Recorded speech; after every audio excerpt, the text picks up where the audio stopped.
Olá, leitor. Não, eu não vou falar leitor. Dessa vez eu tava pensando em falar. E aí, galera, o que você acha? Pode ser.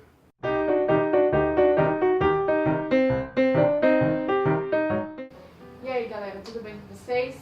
Hoje eu vou falar um pouco sobre a trilogia O Clã das Freiras Assassinas. O primeiro livro é O Perdão Mortal, o segundo livro é Divina Vingança e o terceiro é Amor Letal. O primeiro livro da trilogia é Perdão Mortal. Esse livro conta a história da Esmai.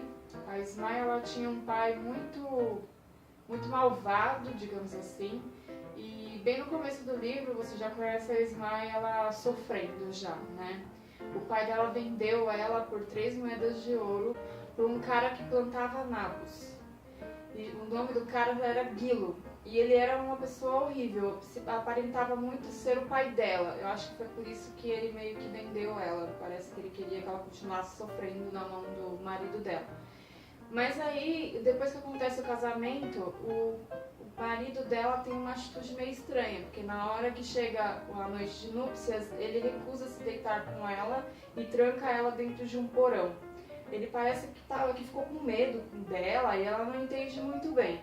No dia seguinte, ela é resgatada pela curandeira da cidade.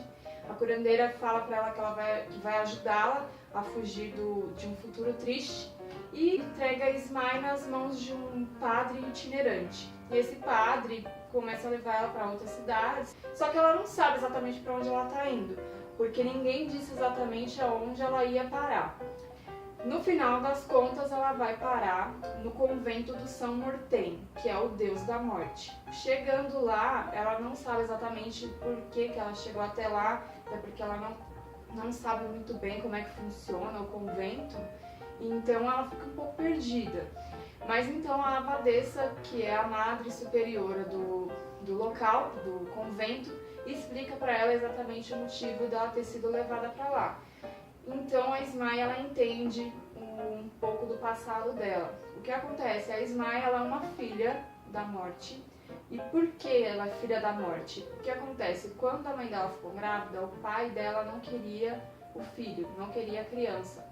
Então eles tentaram fazer um aborto.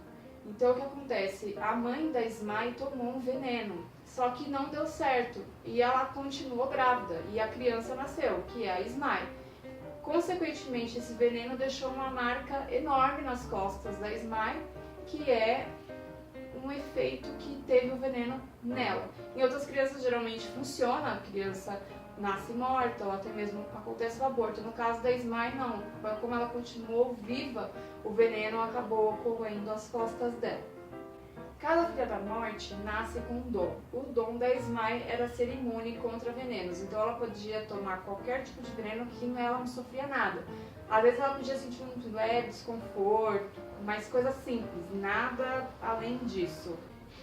E no convento, além da abadesa, ela conhece a Anite e também a Cibela, que as três se tornam grandes amigas. Como as três são noviças e também são filhas de Morten, então uma vai ajudando a outra com as técnicas que já sabe, com a experiência que já teve na vida. Enfim, elas se tornam muito amigas e é muito interessante ver a amizade delas.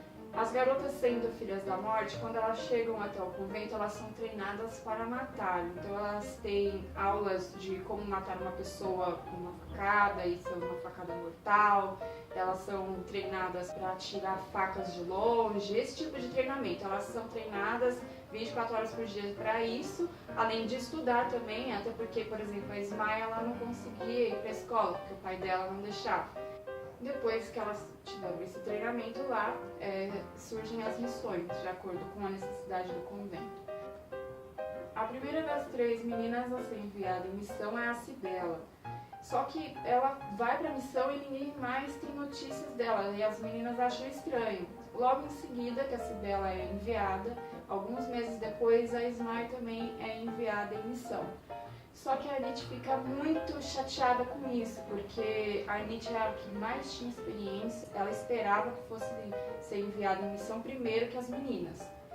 Então a Esmai é enviada em missão para vigiar o Duval. O Duval, ele é irmão da duquesa Anne. A duquesa Anne, ela tá numa situação bem difícil, ela foi prometida para vários homens em casamento, só que um deles decidiu que vai se casar com ela a todo custo e está gerando uma situação muito difícil para ela. Esse cara que tá forçando a barra é o Conde Dalbret. Esse cara é horrível, gente, eu fiquei impressionada. Sinceramente, eu peguei ódio desse cara e infelizmente ele vai nos acompanhar aí por algum tempo. Ele é tão maléfico que ele chega a um ponto de tentar se aproveitar da duquesa para forçá-la a casar com ele, para vocês verem a situação difícil que a duquesa acabou entrando, né? E não foi porque ela prometeu que ia casar, foi por conta do pai dela. O pai dela prometeu a mão dela para vários homens para conseguir alianças e unir forças. Só que ela era uma criança, então ela não tinha noção. Agora que está vindo as consequências, porque o pai dela faleceu, a mãe faleceu e agora ela é a única que está conseguindo, que consegue dar continuidade, né? Então a situação está bem difícil para ela manter o ducado.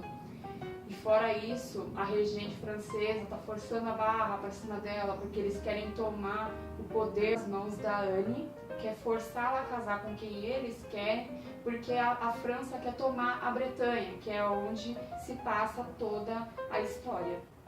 E para finalizar a história, como a Esmai foi enviada em missão e ela ficou infiltrada dentro do castelo, e ela começou a perceber que muita gente estava traindo a duquesa, até mesmo pessoas que eram para ser muito confiáveis, então a Esmai começa a correr perigo, e não só ela como o Duval também.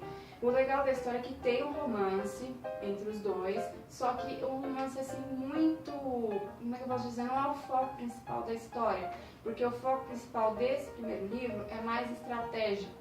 Vai falar muito sobre guerras, entendeu? Vai falar muito sobre estratégias de guerra. Você vai perceber muito isso nesse primeiro livro. Já nos outros não é tanto, mas esse aqui é bastante.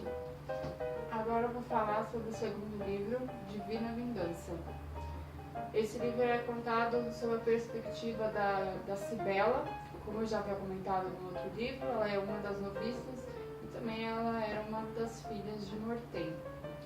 Só que é o seguinte, a missão que ela foi enviada, ela ficou 6 meses dentro da casa do Conde Dalbret. Só que assim, além dela ter ficado na casa dele, a gente descobre logo no início, até mesmo se você ler na sinopse já fala, que ela é filha do Conde Dalbret. Então você já fica meio chocado, né? Porque eu tava até comentando no início, falando que ele era um cara muito cruel, terrível, sem escrúpulos nenhum. Então a gente descobre que a Cibela, ela é filha dele, então a gente já imagina o quanto que ela deve ter sofrido a vida inteira dela. Então a gente descobre um pouco mais sobre a vida dela. A gente descobre o seguinte também, como ela foi parar no convento. Ela é uma filha de um cara que tem muita grana. A gente descobre que ela estava surtando na casa dela e ela acabou fugindo e foi parar no convento.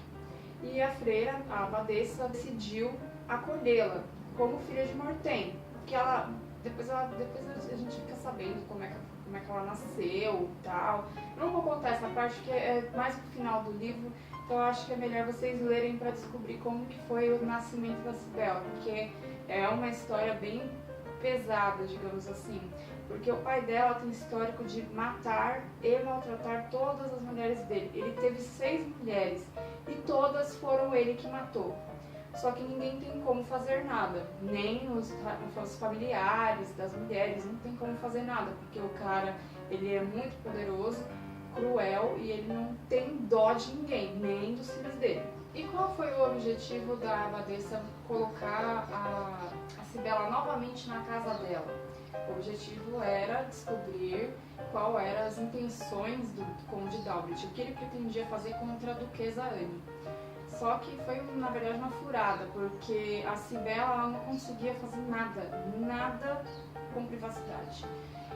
Para eles conseguirem mandar venenos, armas ou qualquer coisa do tipo para a Cibela era muito difícil. Então as freiras conseguiram mandar algumas coisas, mas foram pouquíssimas coisas, porque ela não tinha liberdade nenhuma. Ela ficava o tempo inteiro com 2 damas de companhia que não saía do pé dela. Qualquer coisa que a Cibela fazia que era contra as vontades do pai, ou fosse alguma coisa fora do padrão, ou algo assim, as 2 já estavam lá contando no ouvido dele, entendeu? Aí era muito difícil. Até mesmo para ela receber ordens do convento, era muito difícil ela conseguir pegar as cartas, porque eles mandavam via corvos. Então, se ela fosse vista mexendo com um corvo, poderia dar um puta de um falatório, né? Então, era muito difícil conseguir comunicar. Ela mandar cartas para o convento, praticamente impossível. Então, além dela vigiar o conde, a abadesa tinha prometido para ela que ela ia, assim que fosse possível, autorizar que ela matasse o pai dela, que a intenção dela era realmente estar lá na casa, mas matar o pai dela. Enfim, o tempo vai passando e ela recebe mais uma carta da abadesa, só que não tinha nada do que ela imaginava. Porque ela falou, putz, eu já tô aqui há quase 6 meses e até agora eu não recebi a ordem para matar um cara que eu tenho certeza que tá traindo a duquesa. Então, o que tem de errado? Alguma coisa está errada.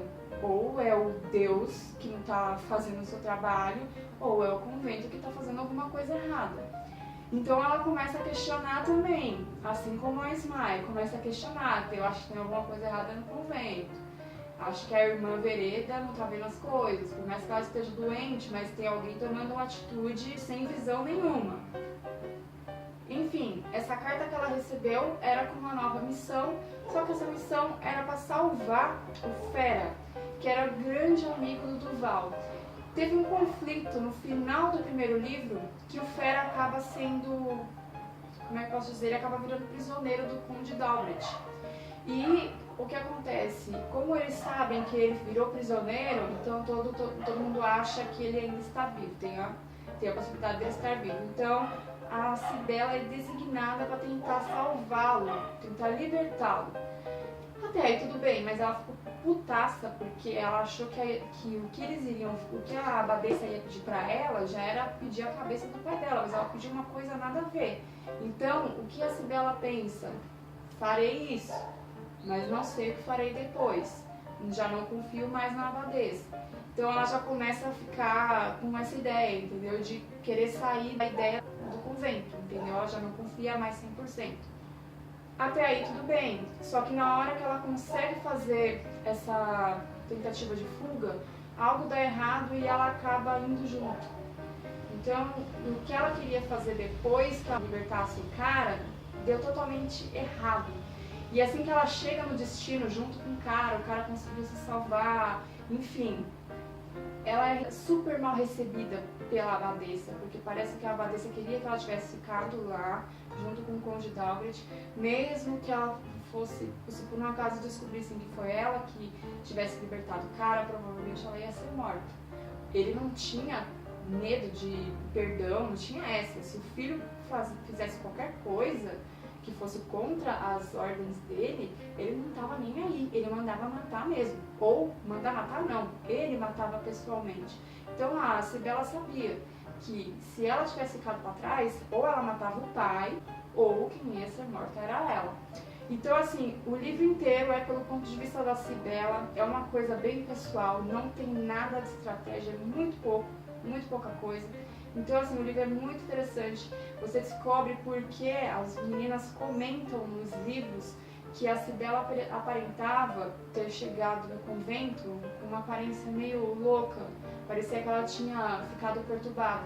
Então você lendo o livro, você descobre o motivo, e a grande parte do motivo é o pai dela. Agora eu vou falar do terceiro e último livro, Amor Letal. Esse livro aqui, ele é contado pelo ponto de vista da Nietzsche. Aí a gente vai entender muita coisa. Esse livro aqui ele foi muito explicativo, principalmente sobre a abadesa. A gente descobre muita coisa sobre ela e sobre o convento. Então assim, a gente descobre que a gente realmente ela foi entregue quando bebê no convento. Então desde criança, desde que ela se conhece por gente, ela mora lá. Ela não tem casa, não tem mãe, não tem família, não tem nada. Só que assim, ela sofreu muito desde criança. porque tinha a última abadesa antes da atual, que era chamada de Dragonette. Gente, olha o nome, parece nome de bruxa. E essa tal de Dragonette, ela maltratava demais a Nietzsche.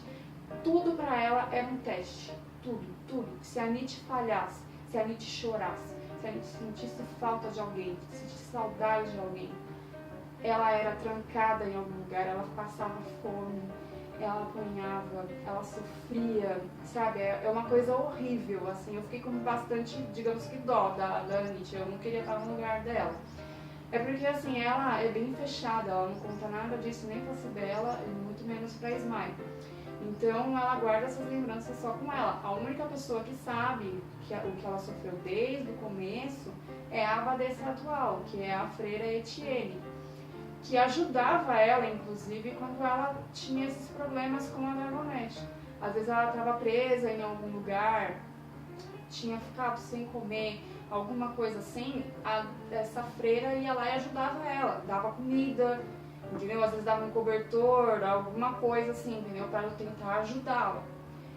Até aí tudo bem. Só que aí a Nietzsche começa a ficar com raiva da abadesa, porque ela descobre que, na verdade, ela nunca vai ser enviada em missão. A intenção da abadesa é transformar ela na nova freira do convento. Então, assim, se a Nietzsche se tornar freira, ela nunca, jamais vai sair do convento. Entendendo a gravidade da situação, ela fica revoltadíssima. Ela mesma fala, eu não vou me tornar isso, eu não tenho saco pra se tornar. Mais ou menos isso que ela fala, não fala isso com essas palavras, né? Mas ela pensa o seguinte, já que ela quer que eu me torne isso, então eu vou me revoltar contra ela. Todas as atitudes que eu tomava antes, que era de ser respeitosa, que era de obedecer às ordens dela, eu vou fazer o contrário. Não vou respeitar mais, vou começar a fazer aquilo que eu quero. Até aí tudo bem, mas começa a gerar alguns conflitos. Só que aí a gente percebe que gerar conflitos não vai adiantar de nada para ela, só vai gerar um mal-estar, tanto para ela quanto para a abadesa. Então ela decide ficar de boa, vai ficar na dela, vai ficar só de olho. Surge então uma viagem que a abadesa precisa fazer às pressas. Assim que a abadesa viaja, alguns dias depois a Nietzsche planeja e foge do convento. E aí começa a melhor parte da história. Depois que ela foge do convento, ela começa a ficar desconfiada de tudo, né? Como ela pode estar sendo perseguida, ela tenta até forjar ali uma suposta carta e tal, pra justificar que ela fugiu, não sei o quê, que foi a pedido da abadesa, enfim, mas ela mesmo assim ela fica desconfiada. E aí, eis que ela é abordada pelos Harlequins, que é exatamente os servos da morte. Ela fala, pronto, agora eu tô morta. Agora já era, eles estão atrás de mim, já me encontraram, agora abortei a missão já era, não vai dar certo. Só que não, por incrível que pareça, eles abordaram ela, mas ela não revelou que ela era uma filha da morte. E ela fica com eles um bom tempo, umas semanas, digamos assim, andando com eles, porque eles iriam para a mesma direção que ela. Então ela falou, não, tudo bem, já vou contar com vocês, vou estar protegida mesmo, então eu vou continuar. Só que ela, mesmo assim, ela se sente desconfortável e com vontade de dar um jeito de fugir deles o quanto antes. Ela conhece o Baltazar, que é o líder do grupo, que é ele quem aborda ela e convida ela para... Convida não, na verdade não foi um convite. Meio que obriga ela a acompanhá-los, né, por questão de segurança. Então ela percebe que tá rolando um clima entre ela e esse tal de Baltazar. Só que é meio complicada a relação deles, né? Tem toda uma história por trás, parece que todo mundo que se envolve com Harlequins, o pessoal acha que é puta, vagabunda, esse tipo de coisa. Enfim, preconceitos antigos, né? Eu acho que ela poderia fazer o que ela quisesse e ninguém tem nada a ver com isso. Mas, como estamos falando de tempos antigos, né? Enfim, ela continua com eles e tal, e quando ela consegue fugir, é bem difícil pra ela, porque ela tem que deixar o cavalo dela, abandonar o cavalo dela, se esconder e passar a noite em cima de uma árvore pra ver se ela não consegue ser pega, enfim. No dia seguinte, quando ela consegue descer em segurança, ela encontra umas 3 meninas que são arduanitas, que é de uma outra santa, que é da Santa Arduina, e elas decidem ajudá-la. Tanto é que uma delas fala que teve até uma visão da Anit, parece que ela tinha pedido ajuda. Enfim, uma história bem legal, porque assim, esses livros aqui, eles envolvem muita religião. O pessoal é muito religioso, mas são santos que não existem e que nunca existiram. Por exemplo, a Arduanita não existe, São Morten não existe, pelo menos não que eu saiba. Depois de encontrá-las, elas montam o acampamento e a Anit explica que ela precisa chegar até a cidade onde a duquesa está. Quando ela chega para encontrar a duquesa Anne, a primeira pessoa que ela encontra é quem? A abadesa. A abadesa fica super feliz de encontrar ela lá, as duas discutem e a Anit ela exige saber o motivo dela não ter sido enviada em missão. E a chegada da Anit lá no palácio, ela encontra a Ismael, ela encontra a Sibela. As 3 conversam bastante, explicam o que cada uma fez, tanto é que a Sibela e a Ismael ficam bem surpresas de ver a Anit lá. Só que assim, a Anit ela descobre coisas da abadesa, coisas assim muito graves. Tanto é que as duas brigam muito esse livro, muito, demais. A Anit joga muita coisa na cara da abadesa, ela descobre coisas do passado dela, que a abadesa sabia e ela não contou. Enfim, esse livro é uma treta danada, assim, pelo menos no final, assim, depois que ela chega e encontra a abadesa, é só treta entre as duas. As duas não se dão bem mais.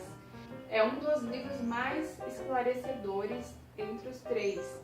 E assim, assim que ela chega lá, como eu falei, dá muita briga, porque ela descobre muita coisa e não é coisa boa. E além de, ela não guarda pra ela. A princípio ela acha, não, vou guardar só pra mim, eu acho que não tem necessidade de contar pras meninas. Mas não, elas também são seguidoras de Morten e elas têm o direito de saber. Enfim, a história é muito boa, ela se envolve como as outras, ela se envolve emocionalmente com o Baltazar. Só que ela descobre uma coisa sobre ela que eu fiquei chocada, que eu acho que quem lê vai ficar chocado também. A trilogia é muito boa, eu gostei bastante dos 3 livros. Os 3 livros foram enviados pela plataforma 21 pra gente fazer resenha. A autora da trilogia é a Robin LaFevers. A resenha dos 3 livros já está disponível no blog, eu vou colocar aqui na descrição o link das 3 resenhas para vocês conferirem lá com maiores detalhes. Galera, espero que vocês tenham gostado do vídeo. Não esqueça de deixar o seu like para nos ajudar, de se inscrever no canal e divulgar para os seus amigos. Beijos e até a próxima!